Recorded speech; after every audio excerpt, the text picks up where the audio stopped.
现在 Powerbeats Pro 2出来之后，突然 AirPods Pro 3应该会变得很厉害哦。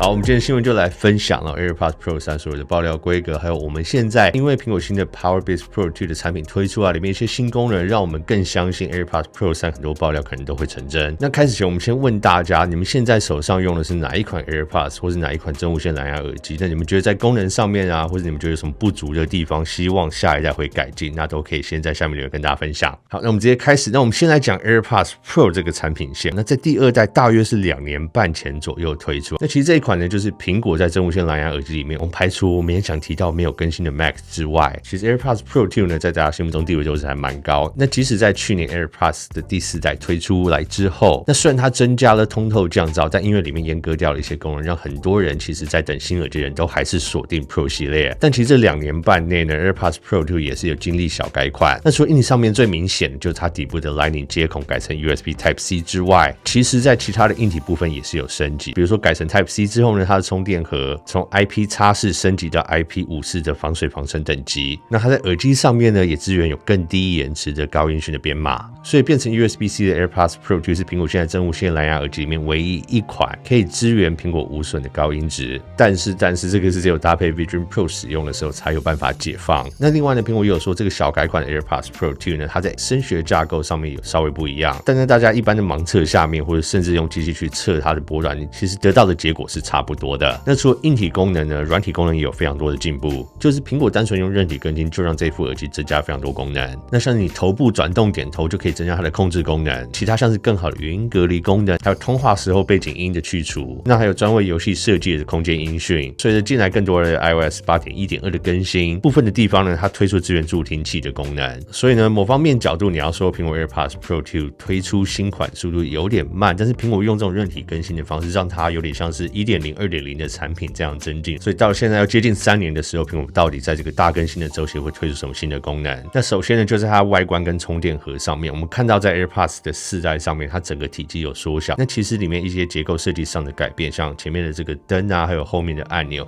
它现在的灯是有点外露在外面，那现在的灯是隐藏在壳下面，还有它背后的这颗按钮呢，本来也是一颗实体按钮。那在 AirPods 4代上面也移除，便你可以用简单这个敲击啊触控的方式去启动它的重新配对。那也因为这些结构性上面的减少，我们看到 AirPods 的第4代整个充电盒，不管它的尺寸还有重量都已经缩小了。那像爆料消息也指出啊，这些进步都会到 AirPods Pro 3的壳上面。那这一点我是很期待，因为我觉得 AirPods Pro 2的壳现在整体拿起来还是有点重，尤其你在使用它的时候，跟这个4代来回交换的时候，会明显感觉得出来它们的差异。但是其他内部心脏的部分呢，有传闻是说会使用更新的 H3 的晶片，因为现在其实 H2 的晶片已经用了非常多年，即使在新推出的这个 Powerbeats Pro 2上面啊，我们还是看到它只有使用 H2 的晶片，所以或许在 AirPods Pro 3这个产品线呢，他们因为要加入更多的功能，可能要使用一个全新的晶片，那同时也拉开它和其他产品线的差距。那这边提到，除了它在声学啊，还有它里面单体上面会更新之外，另外它在降噪还有它的麦克风收音部分也会受惠于这个新的处理器，会有更大的进步。那这部分也是苹果现在正要赶上的，因为其实在 AirPods Pro 刚出来的时候，它的降噪真的表现是非常好，但是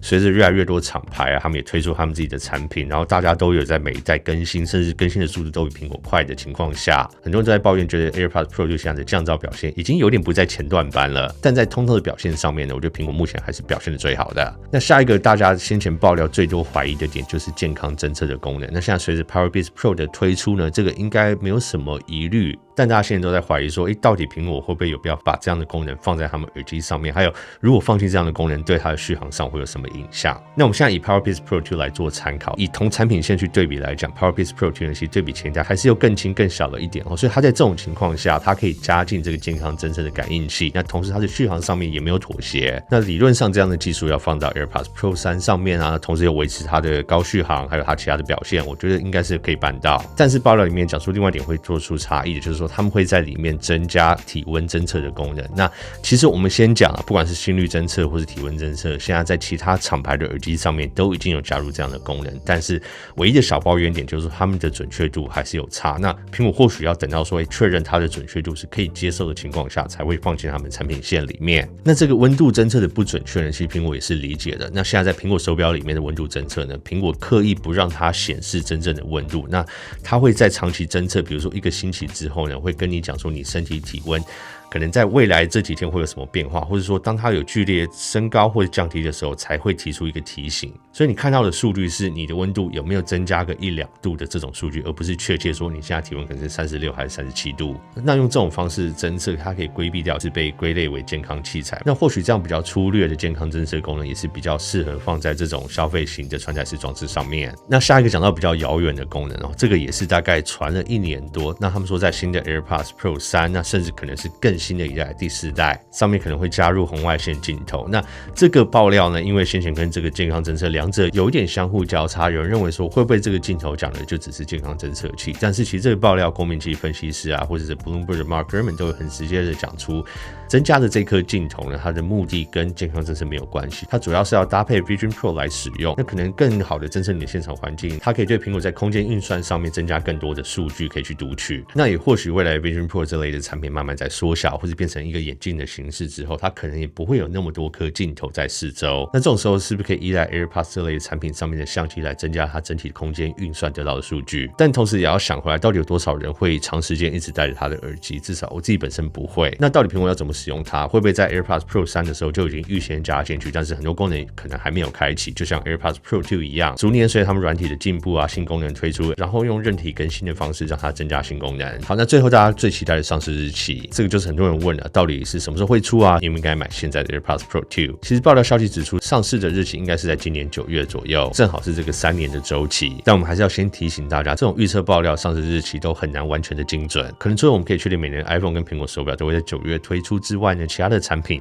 可能都会随着他们产品线的安排上面会有所更动。那是否应该等这一点呢？其实也要看你现在手上的耳机是哪一台，那是否有坏掉也需要更新。那我们建议是这样啦，上述爆料提到的这些新功能是否哪些是你觉得一定必要的？如果没有，以 AirPods Pro 2现在来讲有将近1000块的折扣，我们以它这个台币原本的定价算下来，那另外一点呢，我们可以看到这次 PowerBeats Pro 2它在新推出来的时候，台湾的定价是8790，但你如果去看它美金的价格，一样是250块，这个跟美金价格的 AirPods Pro 2是一模一样。但这3年来，因为汇率的变动，苹果在新品上面就是随着汇率做出调整，马上看到 PowerBeats Pro 2涨价了不少。所以如果在今年9月之前，台币对美金的汇率还是相对维持在现在的状况下，那我们势必看到新款 AirPods Pro 3在台湾台币售价上面调涨的机会就非常大。那如果到时候也是在8790的这个价格区间，那对比现在外面可以买到可能6500的 AirPods Pro 2来讲，这个差距就蛮大了。但如果你的用途很单纯，可能在通勤的时候要看一些影片，要听一些音乐，或是带有一些通话的用途，那有急需的话当然就可以先买，但你没有急需的话，你可以等到时候新款推出来，或许这个旧款的 AirPods Pro 2又再度降价。那最后我也想问大家，到底这个新款的 AirPods Pro 3如果增加了健康侦测的功能在上面，会不会是你一个考量要等它或者要买它的非常大一个重点？那第二个问题呢，就是在这些功能性还有音质表现上面，你们希望看到什么样的突破会吸引你们去购买？那都欢迎大家可以在下面留言讨论。OK， 那我们今天的新闻分享就先到这边，我是苹果李，我们下次见，拜。